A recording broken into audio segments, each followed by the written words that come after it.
দিন কিন্তু আমি তোমাকে বাঁচাতে পারবো না, এ মোহাম্মদ বাঁচাতে পারবে না। তুমি এটাও ডায়েরিতে নোট করে নাও। ওরে প্রিয়তমা ফাতেমা, তুমি যদি আমার প্রিয়তমা বেটি হও তাহলে তুমি এটাই কথা নোট করবে এবং এটাই তোমার পরিচয়। এগিয়ে চলুন, বক্তৃতাটা এগিয়ে নিয়ে চলে যাচ্ছে। আদমের স্ত্রীর নাম কি? একটু করে আপনারাকে টিপছি। আদমের স্ত্রীর নাম আমি বলেছি, এটি সবটা আল্লাহর খাপা বসা আছে, হাওয়া। হাওয়া দেখতে খুব সুন্দর ছিল না? প্রথম মেয়ে, আমাদের আদি মা। এর চাইতে সুন্দরী মেয়ে পৃথিবীতে আর আসেনি, বলুন আলহামদুলিল্লাহ। তারপরে একটা সুন্দরী মেয়ে কিন্তু পৃথিবীতে এসেছে। সেটা কে? বলে দিলে 10,000 টাকা কিন্তু দিব। কি প্রাইজ দিব? হযরতে ইব্রাহিমের স্ত্রী ছিলেন সারা। হাওয়ার পরে সবচেয়ে কি সুন্দরতম নারী ছিলেন, বুঝলেন? এই মেয়েটাকে নিয়ে হযরতে ইব্রাহিম দেখতে নবীর মতো, নবী হযরতে ইব্রাহিমেরই মতো। একটু মধ্যখানে কথা বলে দিই, যে সমস্ত কথাগুলো কোথাও পাবেন না, যারা স্টাডি করে, যে সমস্ত বক্তারা, যে সমস্ত আলেমেরা, আমার যোগ্যতম একজন বসে আছেন, তারাই বলতে পারবে। একটা কথা ডায়েরিতে নোট করে নেন এবং শতবার আমাদেরকে আলহামদুলিল্লাহ পাঠ করতে হবে। নূহের যে কাস্তিটা ছিল, সারা বিশ্বে যে বন্যা হয়েছিল, যেমন 2017-তে আমরা বন্যাতে ডুবেছি, 20-25 দিন থেকেছি, ঠিক না? প্রায় ওই বন্যাতে সারা বিশ্বে নূহের যুগে বন্যা হয়েছিল, এটা জানেন তো? তার নৌকাতে যারা চড়েছিল, তার নৌকাতে চড়ার মধ্যে খালি একটাই বেটা তার কথা মানেনি। তার নাম ছিল কি? কেনান। সবাই জানছে। 3টা বেটা কিন্তু চড়ে নিয়েছিল। 3টা বেটার নাম কি? সাম, হাম আর ইয়াফেস। এই 3টা বেটা চড়লো। এরা কিন্তু বাঁচলো ঈমান আর আমলের কারণের জন্য বেঁচে গেল। কিন্তু ওই যে বলেছিল কি যে, ওরে নূহ, তোর নৌকাতে কিন্তু কেনান চাপবে না। ওই যে জুদি পর্বত দেখতে পাচ্ছ, ওখানে করে গেলি কিন্তু আমি বেঁচে যাব, তোমার ওখানে নৌকা কিন্তু ডুবে যাবে। আল্লাহর কি কাম! এমন একটা ঢেউ আসলো, সে কেনান কোথায় চলে গেল। সেই ছেলের জন্য চেষ্টা করছে কি যে, ছেলে আয়, চলে আয়। সঙ্গে সঙ্গে আয়াত নাজেল হয়েছে, লাইসাল বে আহলিক, এটা তোমার আহলের মধ্যে নয়, যেহেতু তোমার উপরে ঈমান আনেনি। নারে তাকবীর! প্রিয় ভাইরা আমার, এখন আপনাকে বলতে চাইছি, যে কথাটি যতগুলো পৃথিবীতে নবী এসেছে, যতগুলো পৃথিবীতে নবী এসেছে, সমস্ত নবী এসেছে এশিয়া মহাদেশে। তার জন্য একটা নারা হোক, নারায়ে তাকবীর। আমরা কোন মহাদেশে বাস করছি? এশিয়া মহাদেশে। না আফ্রিকার মাটিতে কোনো নবী এসেছে, না সাদা ধবধবে চামড়ার মাটিতে কোনো নবী এসেছে। সমস্ত নবী এসেছে এশিয়া মহাদেশে। তার প্রমাণ হচ্ছে হযরত ইব্রাহিম আলাইহিস সালাতু সালাম যে জান্নাতে আছেন, নবী যে মেরাজে গেছিলেন, আর মেরাজে গিয়ে তিনি দেখতে পেলেন যে আমার চেহারা কার সঙ্গে মিলিয়ে আছে? ইব্রাহিমের সঙ্গে। এই ইব্রাহিম বানু ইসমাইলের কি সঙ্গে এসেছে? প্রিয় ভাইরা আমার, একটা বিস্তারিত আলোচনা আছে, একটাই কথা এখানে করে নোট করুন। যত নবী এসেছে, সমস্ত নবী এসেছে এশিয়া মহাদেশে। না ইউরোপের মাটিতে এসেছে, না আমেরিকার মাটিতে এসেছে। এখন ইসরায়েলের ইহুদিটি যদি এখানে করে দাওয়া করে, জি ফ্রান্স, চীন, জাপান, আমেরিকা যদি দাওয়া করে যে ফিলিস্তিনের মাটিতে যতগুলো নবী এসেছে, ওই সমস্ত নবীর মধ্যে আমাদেরও কি অংশ আছে? যেহেতু ইব্রাহিমকে তারাও মানে, মুসলমানেরাও মানে, জি নাসারারাও মানে, কিন্তু তাদের মানার কোনো দলিল নেই, কারণ হযরতে ইব্রাহিম কোনো সাদা ধবধবে মানুষ ছিলেন না। নারে তাকবীর! তাহলে আমাদের নবী, আমরা সমস্ত নবীগুলো এসেছে এখানে করে। এই জন্য আজকে দেখতে পাচ্ছি হরিশ্চন্দ্রপুরে এতগুলো জালসা, বেশি এখানে ইসলাম প্রচার হয়েছে।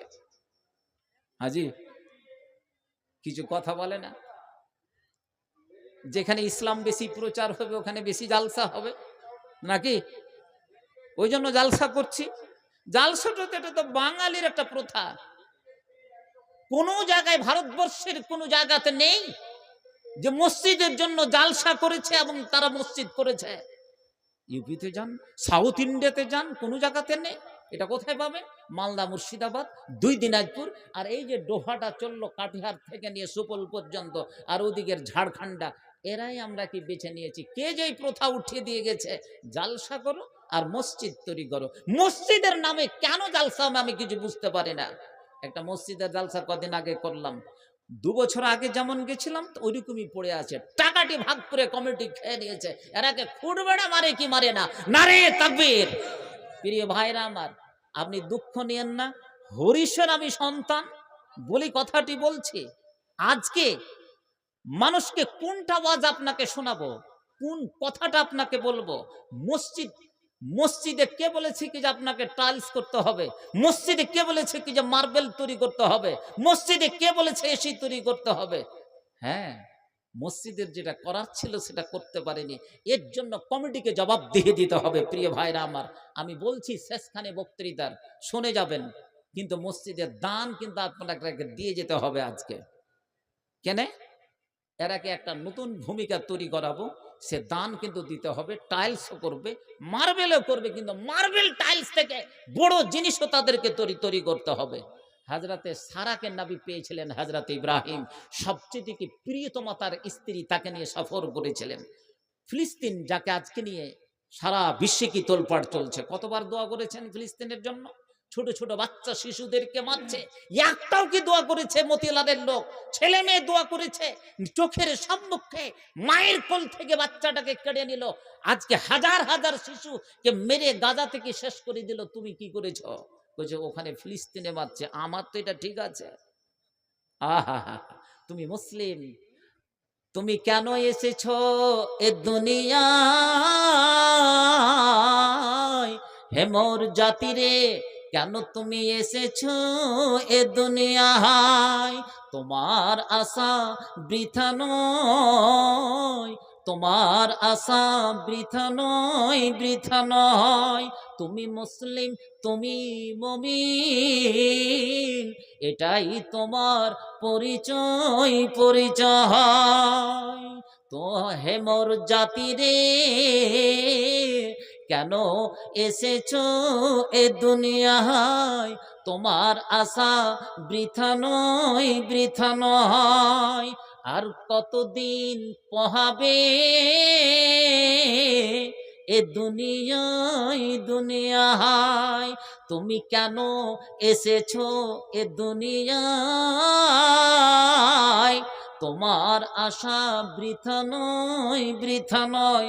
তুমি মুসলিম, তুমি মুমিন, তোমার এটাই পরিচয়।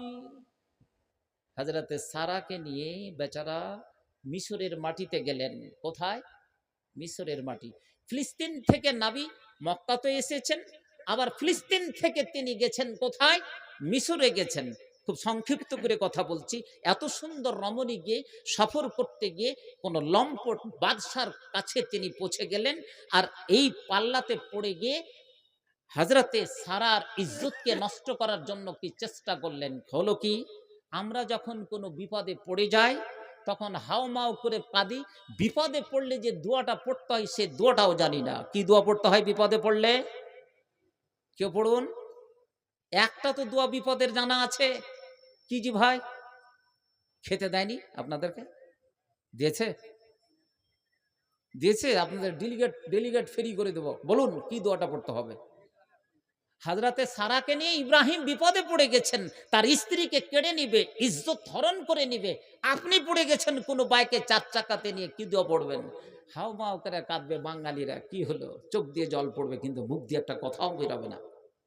আহা, এই বিপদে হযরত ইব্রাহিম অসহায় মাজুর মানুষ নামাজে দাঁড়িয়ে গেলেন। অন্যদিকে তার স্ত্রী সারা, এত সুন্দর রমণী, তিনিও কিন্তু দাঁড়িয়ে গেলেন কোথায়? নামাজে। এতটুকু সময় তোকে দিতে হবে। আহা, ওরে যুবক যুবতী জেনে রাখুন, মা সারা যেমন দাঁড়িয়ে গেলেন ওই লম্পটের হাত থেকে, বাদশার হাত থেকে বাঁচার জন্য, ইব্রাহিমও কি দাঁড়িয়ে গেলেন। দুজনে কি দোয়া করতে করতে দেখা গেল যেই বাদশা, যেই লম্পট হযরতে আয় সারার উপরে আক্রমণ করবে, হামলা করবে, তাকে ধরে তার জনখিদাকে নিবারণ করবে। ওরে যুবক যুবতী, জেনে রাখুন, ভালো করে কি নোট করে নিন। এমন হয়ে গেল আল্লাহর দরবারে কি কবুল হয়ে গেল, যেমনই কি কবুল হয়ে গেল ওই বাদশাহ, ওই তার দরওয়াজা এবং তার হাতখানা কি এমনভাবে অবাস হয়ে গেল, প্যারালাইসিস হয়ে গেল, কিন্তু হাজরাতে সারার উপরে কোনো রকমের আক্রমণ করতে পারলো না। এটা হচ্ছে কি ইবাদতের কারণ, এটা হচ্ছে তাকওয়ার কারণ, এটা হচ্ছে একমাত্র ঈমানের কারণ। তারা কি বেঁচে গেল। এবারে যখন কি বেঁচে গেল, কোনো রকম ভাবে যখন আক্রমণ করতে পারলো না সারার উপরে, ওরে আমার যুবক যুবতী, জেনে রাখুন, এরকম বিপদে আমরা অনেকেই পড়ে যাই, অনেকেই ক্ষেত্রে আমরা কিন্তু চলে যাই, কিন্তু আল্লাহকে আমরা স্মরণ করি না, আল্লাহকে ডাকি না, এর জন্য আমরা বিপদ থেকে উদ্ধার হই না। অতএব যখন কোনো বিপদে পড়ে যাব, তখন আমাদেরকে আল্লাহকে ডাকতে হবে, আল্লাহর জিনিসগুলোকে স্মরণ করতে হবে, তাহলে তুমি পরিত্রাণ পাবে রে, পাবে। এটাই তোমার পরিচয় হবে, এটাই তোমার নিদর্শন হবে। পরিত্রাণ পেয়ে যাওয়ার পরে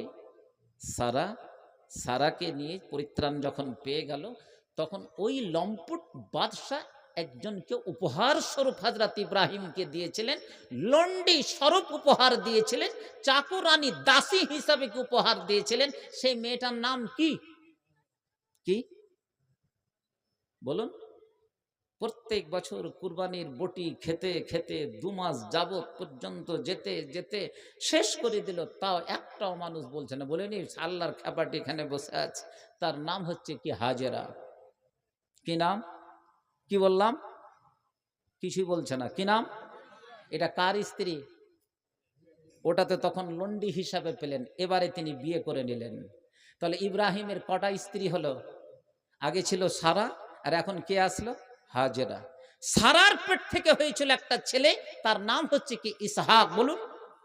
আর হাজেরার পেট থেকে যে ছেলেটি জন্ম নিয়েছিল তার নাম ইসমাইল। পৃথিবীর দুটো শ্রেষ্ঠ মসজিদ, যেই দুটো শ্রেষ্ঠ মসজিদের জায়গাতে দুটো ছেলেকে বসিয়েছিলেন হযরত ইব্রাহিম।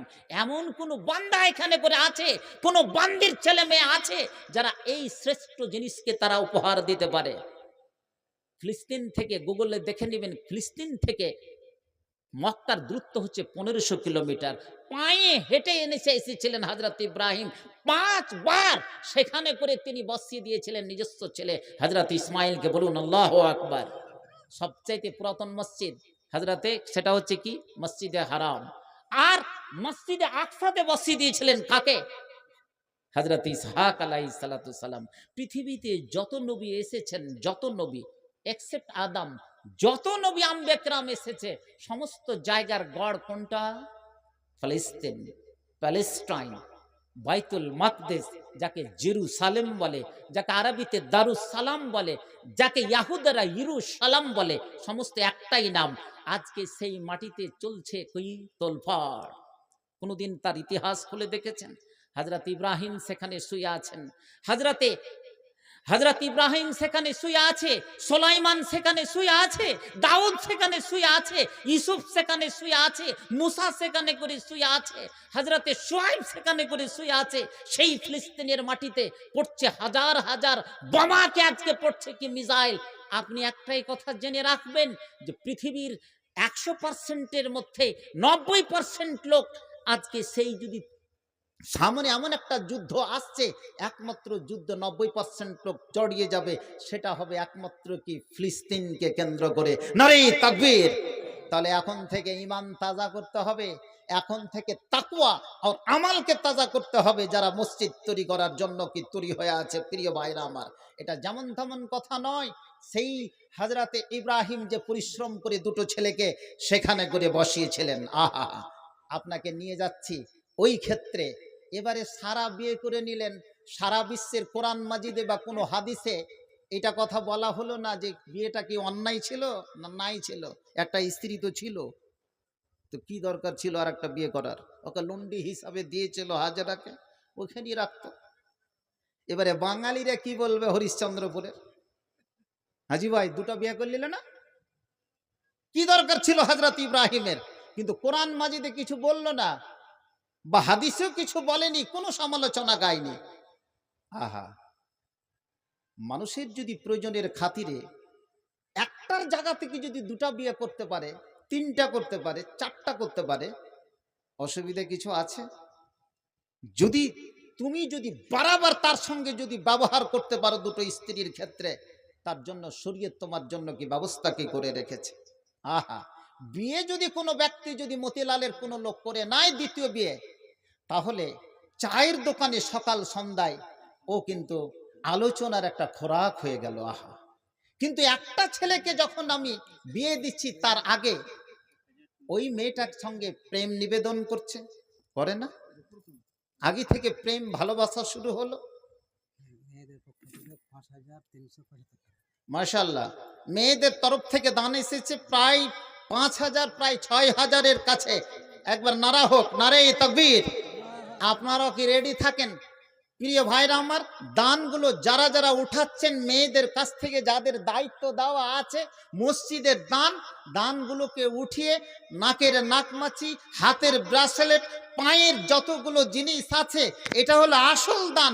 মেয়েরা মসজিদের জন্য দান করে দিবে, পুরুষের তো আর এগুলো দান নেই। তারা টাকা দিবে, সিমেন্ট দিবে, বালি দিবে, রড দিবে, বিভিন্ন জিনিস দিয়ে কাজ করবে।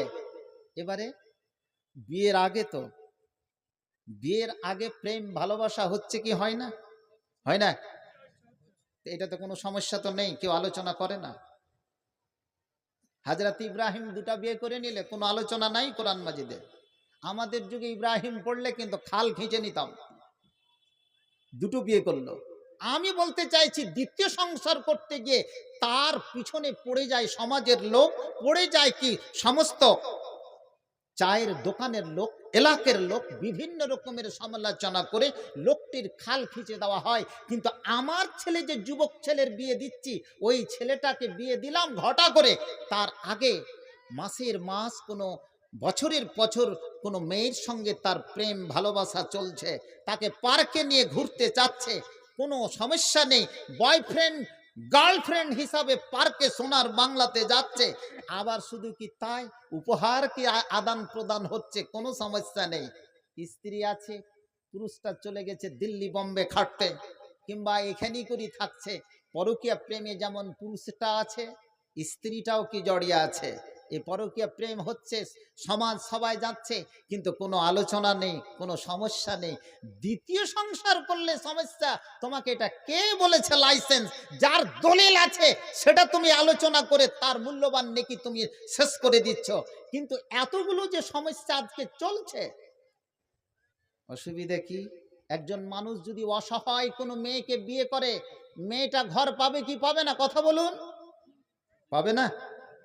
আচ্ছা, একটা বিধবা মেয়ে যার স্বামী মারা গেছে, বেচারার কেউ দেখার নেই, কেউ যদি বিয়ে শাদী করে দ্বিতীয় সংসার, তাকে যদি আশ্রয় দেওয়ার জন্য করতে পারবে কি পারবে না?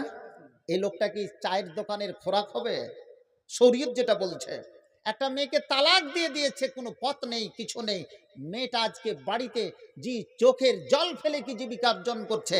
এই মেয়েটাকে যদি কোনো একজন ছেলে বিয়ে করলো, আর একটা সংসারে কে নিয়ে গেল, তাহলে তো শরীয়তের কাজ করলো। তুমি আজকে কোন লাইসেন্সে এবং কোন অধিকারে ওই মেয়েটার বা ওই লোকটার তুমি সমালোচনা গাও? মুসলিম তুমি সাবধান। কোরআন কি বলছে সূরা ফাতিরে? ফানকিহু মাতাবা লাকুম মিনান নিসাই মাতনা ওয়া সুলাসা রুবা।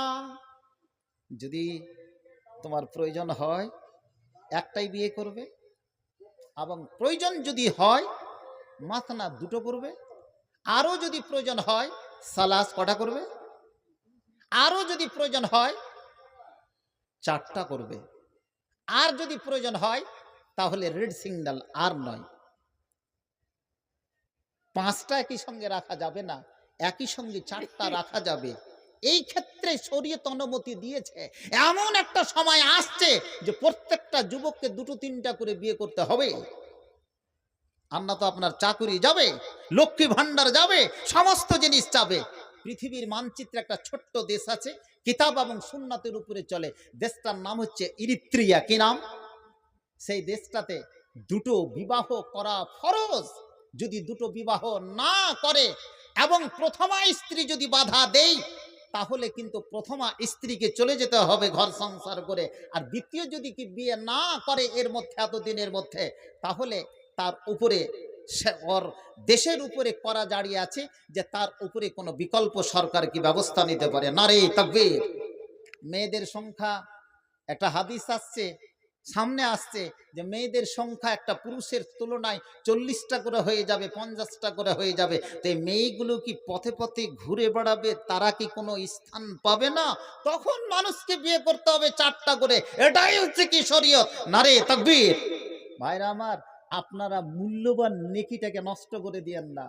কেউ বিয়ে করেছে, ছেড়ে দেন ওর ইচ্ছা, সঠিকভাবে অন্তত পক্ষে পরকিয়া তো করে না, অন্তত পক্ষে গার্ল আর কি বয়ফ্রেন্ড নিয়ে কোনো পার্কে নদীর কিনারা তো ঘুরে না, অন্তত পক্ষে কোনো অন্যায় তো কাজ করে না, সঠিকভাবে শরীয়ত হিসাবে বিয়ে করেছে। যেমন হযরত ইব্রাহিম দ্বিতীয় সংসার করে নিলেন। একটা আদর্শ মেয়ে যদি পায় আর আদর্শ মেয়ে অনুসারে যদি পরিবার গঠন হয়ে যায়, তাহলে এটাই হচ্ছে কি আপনার জীবনের কি পরিচয় হবে। আহা, তাহলে তার পিছনে বসে আপনার সময়টাকে নষ্ট আমরা করব না। বলুন ইনশাআল্লাহ। ইনশাআল্লাহ বলুন। আমরা কোরআন কতজন পড়তে জানি? হাত উঠাবেন। মসজিদের জালসায় জিজ্ঞেস করছি, কোরআন কতজন পড়তে জানি? নাই। কোরআন কতজন? হাত উঠিয়ে থাকবেন। কটা আছে? 3টা।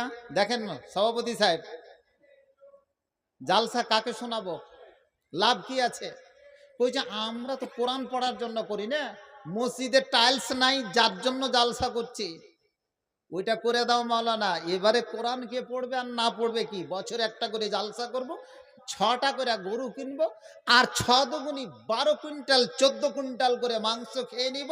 এটাই হচ্ছে কি শরীয়ত, এটাই হচ্ছে কি আমাদের কাজ হবে। প্রিয় ভাইরা আমার, সাবধান, আমরা এমন কিছু অতিরঞ্জিত কাজ করতে না যাব যে যেখানে করে কাজ না হয়। আহা, একটা মেয়ে কতদূর পর্যন্ত কি করতে পারে। আহা, কি অবস্থা দিয়েছে, কি কাজ করেছে। দুটো দৃষ্টান্ত দিলাম, শুধু হযরতে লুতের স্ত্রী এবং হযরতে নূহের স্ত্রী এবং হযরতে ইব্রাহিমের দুটো স্ত্রীর কি দৃষ্টান্ত দিলাম। আর দুটো মেয়ের দৃষ্টান্ত দিয়ে আমার বক্তৃতার শেষ উপসংহারে যাচ্ছে। আপনি যদি সত্যিকারই আল্লাহর একজন বান্দাবান্দি হন, আপনাকে ঠিক সেই জায়গাতে পৌঁছিয়ে দিবে, আপনাকে সেই জায়গাতে পৌঁছিয়ে দিবে। ছেলেকে যদি সেইভাবে কি শিক্ষা তালিম দিয়ে থাকে, তাহলে ঠিক আপনার কাছে পৌঁছিয়ে দিবে আপনার জি চোখের নয়ন মনে করে চোখের ক্ষেত্রে। ফেরাউনের যুগে ছেলে যদি জন্মগ্রহণ করা হতো তাকে কাতাল করে দেওয়া হতো, ঠিক আছে? আর মেয়ে জন্মগ্রহণ করা হলে কি করা হতো? জীবিত রাখত। কিন্তু এমন একটা সময় আসলো, মূসা যখন জন্মগ্রহণ করলো, তখন মূসাকে কি করলো? তাকে তো রাখতে পারবে না তার মা। তার মা কি রাখতে পেরেছিল? না। সূরা কাসাস পড়ার জন্য আপনাদেরকে অনুরোধ করছি। একেবারে একটা বাক্সের ভিতরে, সন্দুকের ভিতরে নীল দরিয়াতে কি ভাসিয়ে দিল। এমন কোন মা আছে, আহা, এমন কোন বাবা আছে যে নিজের ছেলেকে সমুদ্রে কি ফেলে দিবে, কিন্তু না রাখলে তাকে কাতাল করে দিবে। ইউদাব্বিহু আবনাআকুম ওয়া ইয়াস্তাহি নিসাআকুম। আহা, বাচ্চাদেরকে বাঁচিয়ে রাখতো না, তাদেরকে কাতাল করে দিত। মেয়েদেরকে বাঁচিয়ে রাখতো। এই জুলুম অত্যাচার ছিল কি ফেরাউনের যুগে। মূসা নবী যখন জন্মগ্রহণ করছে, তার মাও কিন্তু রাখতে পারছে না, কিন্তু ওই মায়ের কাছে কি করে বাচ্চাকে ফের আবার নিয়ে যাচ্ছে জানেন? আহা, কোনোদিন পড়ে দেখবেন। সূরা কাসাসের তৃতীয় রূপ আপনাদের পড়ার জন্য দাওয়াত দিচ্ছি। মানে you have to study G from the key beginning period. আপনারা এগুলো পড়ুন, আজকাল গুগলে সার্চ করে পড়ুন, না পড়লে ঈমান যাবে। শুনে শুনে সমস্ত মুসলিম জান্নাতে যাবে না জাহান্নামে? কোনে যাবে? সোনা মুসলমান, সোনা মুসলমান কয় না, সোনা মুসলমান জাহান্নামে লিখে রাখুন, পড়তে হবে। কইছে না মাওলানা, শুনছি তো, আবার ডিলিগুটু তো খাচ্ছি, তো নেকির কাজ। একটা লোক চুরি করছে, কইছে চুরি করা পাপ হলো, কিন্তু চুরি করে যে আমি কুরবানি দিলাম, ওটা তো হালাল হয়ে গেল। তাহলে আমি চুরি করলাম, এটা গুনাহ, আর কুরবানি দিলাম, এটা সওয়াব। তাহলে সওয়াব থেকে গুনহাকে যদি বিয়োগ করা যায় ইকুয়াল টু কি হলো হালাল। অতএব আমার চুরি করা হালাল, কুরবানি দেওয়া হালাল। সাবধান, ফতোয়া আজকাল সবাই দিচ্ছে। জি, আমি বলতে চাইছি যে সূরা কাসাসের ৩য় রুকুটা আপনারা পড়বেন, দেখে নেবেন যে কথাটি আপনাদেরকে বলছি হাদিস কোরআন মূলে কথা মানুষের আলোচনা করা উচিত। বর্তমান বাজারে যুগ অনেক ডিজিটাল হয়ে গেছে, অনেক দূরে কে এগিয়ে গেছেন। ভাবতে শিখুন, অতিরঞ্জিত হওয়ার কি চেষ্টা করবেন না। এবারে সিন্ধুকে ভাসিয়ে দেওয়া হলো এবং হযরতে মুসার যে একটা বোন তার নদীর ধারে ধারে পাঠিয়ে দেওয়া হলো। এই বাক্সটা কোথায় যায় প্রিয় ভাইরা আমার, বিস্তারিত ঘটনা আমি খালি টিপস দিয়ে দিচ্ছি। সেই ঘটনা লাগলো সেটাকে লাগলো কোথায়, সেই ফেরাউনের একেবারে তার কাছে, ওখানে গড়ে গিয়ে আমি আয়াত পাঠ করেছিলাম, যে আয়াতটাকে শুরুতে একটা টুকরো শুধু পাঠ করেছিলাম সূরা কাসাস, ওয়া হাররামনা আলাইহিল মারাদিয়া মিন ক্বাবল। আহা, ছেলেটাকে যখন ফেরাউন নিয়ে নিল, তার স্ত্রী আসিয়ে নিয়ে নিল, ছেলেটাকে অনেকবার চেষ্টা করলো দুধ পান করার, কিন্তু দুধ পান করলো না। কেন? কোরআন মাজিদ আল্লাহ তাআলা ওয়াদা করেছে, দুধ কে পান করাবে? যে তাকে জন্ম দিয়েছে। ওয়া হাররামনা আলাইহিল মারাদিয়া মিন ক্বাবল। ওরে আমার যুবক যুবতী, জেনে রাখুন, সত্যিকারই যদি তোমার ভিতরে তাকওয়া থাকে, তোমার ভিতরে যদি আমাল থাকে, তাহলে ওই ছেলে তোমার কাছে পৌঁছে দিবে, ওই জিনিস তোমার কাছে চলে আসবে। মুসাকে যেমন সিন্ধুকের ভিতরে ভাসিয়ে দেওয়া হলো, এবারে ভাসিয়ে দেওয়ার পরে ফেরাউন এবং ফেরাউনের স্ত্রীর কাছে যখন চলে গেল, তারা যখন তাকে উঠিয়ে নিল, বারবার চেষ্টা করলো তাকে দুধ দেওয়ার জন্য, কোনো দাইমার কাছ থেকে, কোনো ধাত্রীমার কাছ থেকে। মুসা কিন্তু দুধ নিচ্ছে না, সেই মুখের স্তন্য কিন্তু নিচ্ছে না।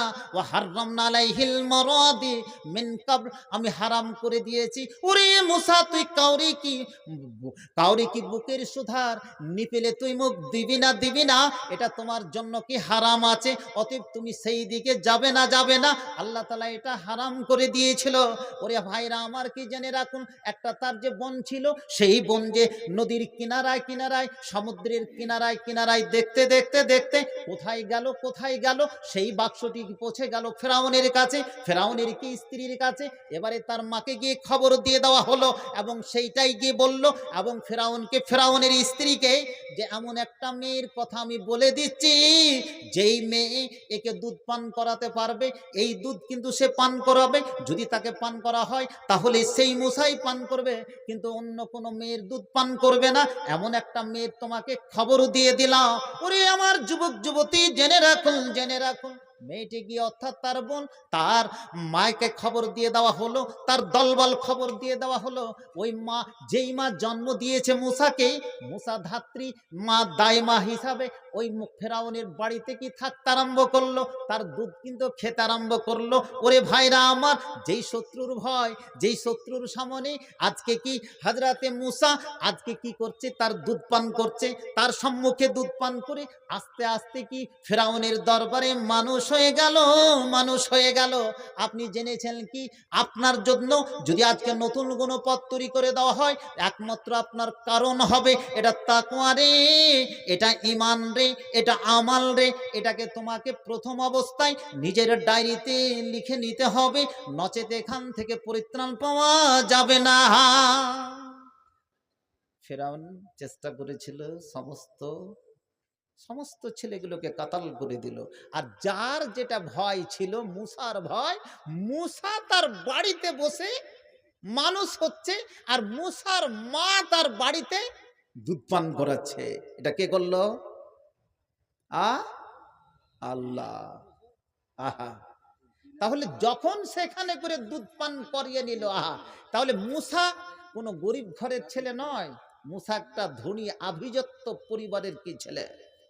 মানুষ হয়ে যাওয়ার পরে, যুবক হয়ে যাওয়ার পরে, 25 বছরের ছেলে একদিন বাইরে বেরিয়েছে, মতিলাল থেকে রাস্তা দিয়ে আলমগঞ্জের দিকে যাচ্ছে।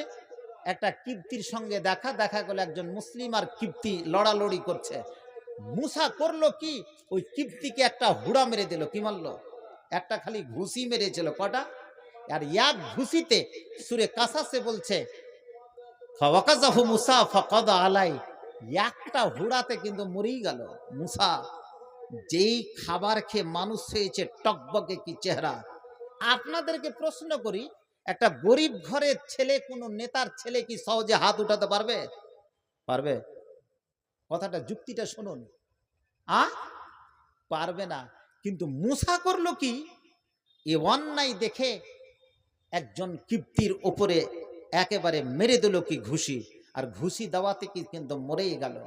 এটা বলতে চাইছি যে মূসাকে আল্লাহ তাআলা কোনো গরিব ঘরে মানুষ করে নাইনি, মূসাকে মানুষ করে নিয়েছে আভিজাত্য কি পরিবারে, যাতে তার দিল ও দিমাগ সেরকম হয়। কোনো ফকিরা ঘর থেকে তাকে মানুষ করেনি, তার দিল দিমাগ কি সেরকমই ছিল।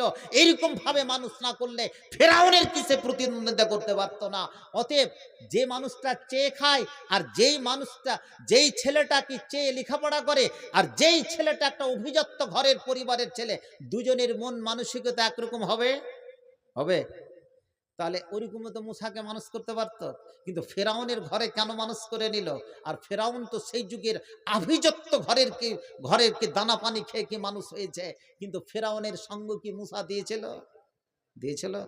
মূসার সঙ্গে প্রতিদ্বন্দ্বিতা করে জি সেই মূসা ফেরাউনকে একেবারে ডুবিয়ে দিল কোথায়? লোহিত সাগরে।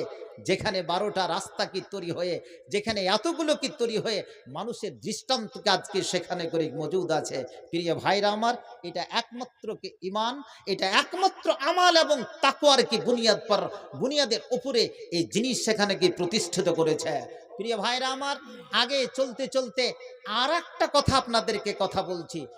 মেয়েরা মেয়েদের মেয়েরা যে আজকে আমাদের সমাজে আছে, আল্লাহ রসুল কি মেরাজে গিয়ে তিনি দেখে এসেছিলেন পুরুষ থেকে মেয়েদেরকে জাহান্নামে বেশি যেতে। কোথায় দেখেছিলেন? মেয়েরা বেশি জাহান্নামে। আল্লাহ রসুল কেসে হাদিস বর্ণনা করছেন মেয়েরা কেন বেশি জাহান্নামী, কেন বেশি জাহান্নামী, পুরুষ থেকে কেন বেশি জাহান্নামী, আর কিয়ামতের আগে পর্যন্ত কি মেয়েরাই বেশি কি জাহান্নামী হবে। এর কারণটা কি? একমাত্র কারণটা কি জেনে রাখুন। 4টা কারণের জন্য মেয়েরা বেশি জাহান্নামী হবে। মা